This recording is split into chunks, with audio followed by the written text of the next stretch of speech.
How to present your game. By now you've been brainstorming a bit. You've created a first prototype, probably, I hope. You've tested it a bit, maybe, thought about the rules a bit.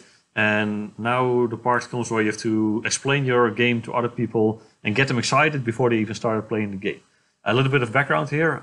I did a few pitches for publishers with a board game, with board games that I made, and I think the most important thing there is that they don't have that much time to listen to you, and it actually goes for everyone who you present your game to.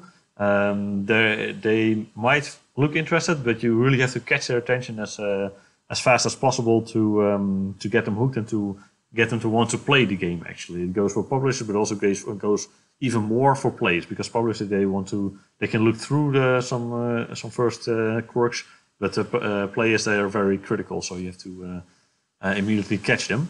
So how to present your game? Let's start very simple with a good title and a one-sentence pitch. This is quite obvious, of course, but still very important. And a good title is already something that you can do a lot with. So usually you want to use short words and easy words. So a bad example, for example, would be there's one game and its name is Sidereal Confluence, I think. It's a very complex board game, and I still don't know how to pronounce the name. And the only reason I remember it is that it's because such a complex name. But when you hear that, Sidereal Confluence, maybe you pronounce it differently. Like, a lot of players won't have any idea what kind of game you can expect, except for that it's probably going to be complicated. Well, in this case, it lives up to the name because it's a really complicated game. But usually, like, a title that really tells what it is way better. So, for example, there's a game called Bluff. It's a bluffing game with bugs. Can't be easier than that. A point salad. It's a game where you make a salad and you have to earn points. Like, those are the really basic games. Sushi Go. You have sushi cards and you pass them around. Sushi Go. It really captures the feeling that you want to set with these games. So that's what I would consider a good title. So it's quite difficult. The way you can get a good title is just to write down a lot of words that that sort of describe parts of your game, or like an important part of your game, and then see what sounds nice and what doesn't sound nice. So good title is always a challenge, and sometimes you're lucky and you have the good title immediately. Sometimes it'll take a long time until you have it at the end of the production. But it's important because it's the first thing that players will see. And then the second one is the one-sentence pitch. So when you want to grab someone's attention, sometimes they bring up this elevator pitch, which would be a 30-second pitch. But I think the first sentence should already be really good, and you should be able to describe your concept with one sentence. Especially online, if people are browsing for games, they're not going to read a 30-second text, which is already quite long. They're just going to read one sentence or maybe a few words to see if they're interested. So it needs to be really good. And when you are describing a game, or when you want to pitch a game, what a lot of people do is they explain what type of game it is. So, for example, one of the games here behind me is a game where you play as a knight who is trying to escape a castle that is falling apart. So it's getting destroyed in a battle, and you have to save the king and bring him to the bottom layer safe. So that could be a one-sentence pitch for the game. So something like you play as a knight and you have to save the king by bringing him to the bottom layer of the castle before the entire castle collapses. So it's a very functional description of what you're doing in the game. What works better usually is not to describe the functionality, but the feeling you want to bring across with the game. So the downside of functionality is that there's not much left for the imagination to fill in. So it's already quite clear what you need to do. And if you keep it a bit vague, or if you focus more on the feeling of the game and like the atmosphere of the game, then you use the player's imagination to fill in the gap. And of course, the imagination is always stronger than the real world. Like, if you dream about something, it's always way more pretty, and if you fantasize about something, it's way way better than when you actually do it or see it. So it's very good to be able to convey this feeling in one sentence pitch. So, for example, the concept that I just described. Let me think about description that focuses more on what feeling should get across. Would be something like a chaotic run through a castle while the whole place falls down and everything is destroyed. So then I don't say a lot about the functionality, but I do say that you have to run around, so there's sort of a sense of urgency, there's panic. There's a castle, medieval themes are always nice, I think. There's a destruction because the tower falls apart, and that's like more of the direction that you want to go to. If I would have a little bit more time, we would have prepared a bit better one sentence pitch for our game. So I'll think about that a little bit and I'll post it later in the chat so I can prove that it works better than just a functional description of the game. So when you do this one sentence pitch, try to focus on the feeling you want to get across and not per se the functionality that the game has. Then there's a few things that should always be communicated because especially for publishers it's important. The first one is for whom is this game? Is it going to be for families? Is it going to be for kids? What age range? What type of player? What market are you aiming for? It doesn't take a lot of time to tell it. It's a very crucial knowledge because, well, how publishers usually work is that they have like a certain segment they focus on, or they have like a range of games in a certain genre or in a certain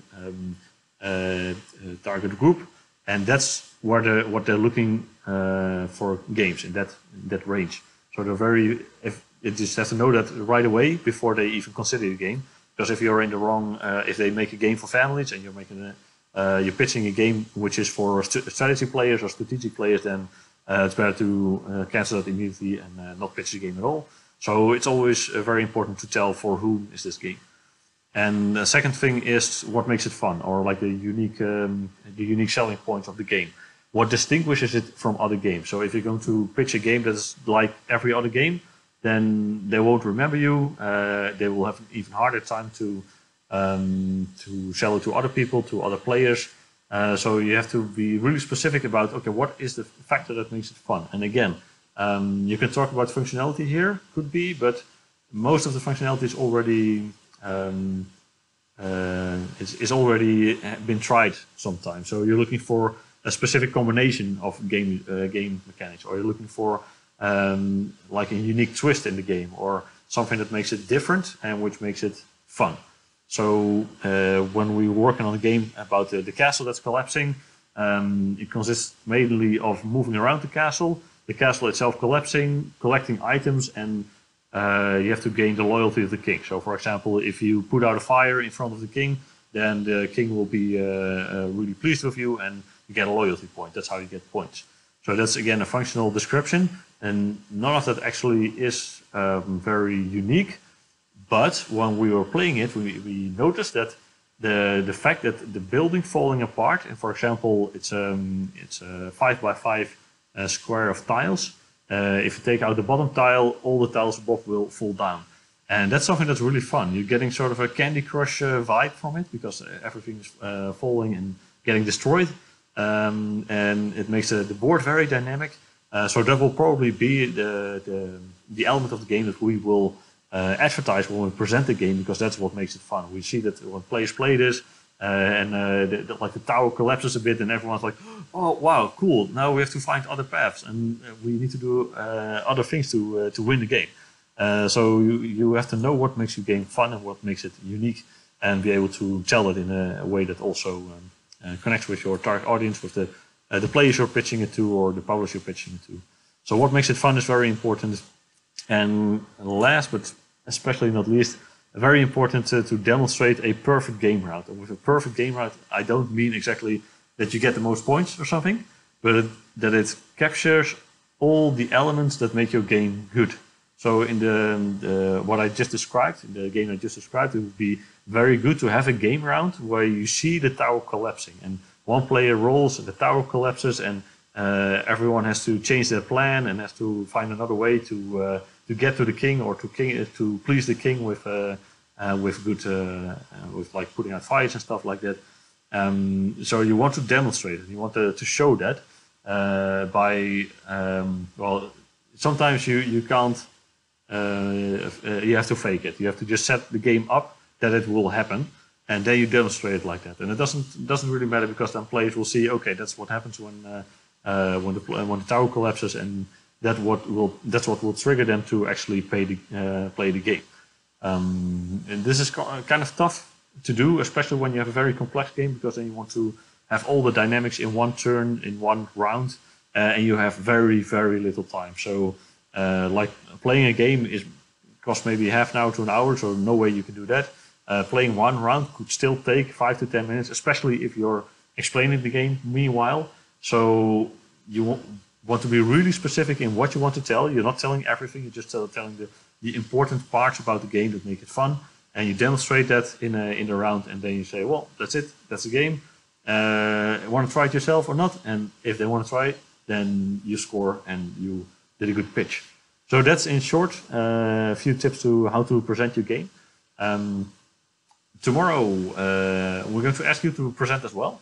And there are several forms that we can do it. We can do it live, which can be a bit scary and maybe also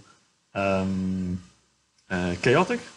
It could also be a video, a pre-recorded video. So that's a bit easier, because then you can cut out stuff that you don't like, and you can just record it and think about what you want to put in there.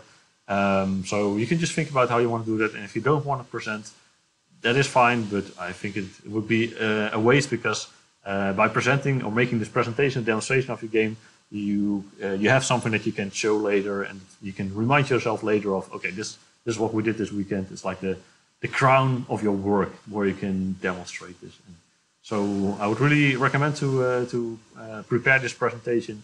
Doesn't need to take a lot of time. You can make it up on the spot. If you're confident, you can also make a video. You can prepare it a little bit and present it tomorrow. So that's it for the short talk. That's going to be the last short talk as well. If you want to know about anything else, let me know. I think we discussed most of the things that you need to make a board game in a weekend. But if I'm missing anything, or if you have other questions about anything about board game development, just let me know, and I'd be happy to help again. So thank you for listening again.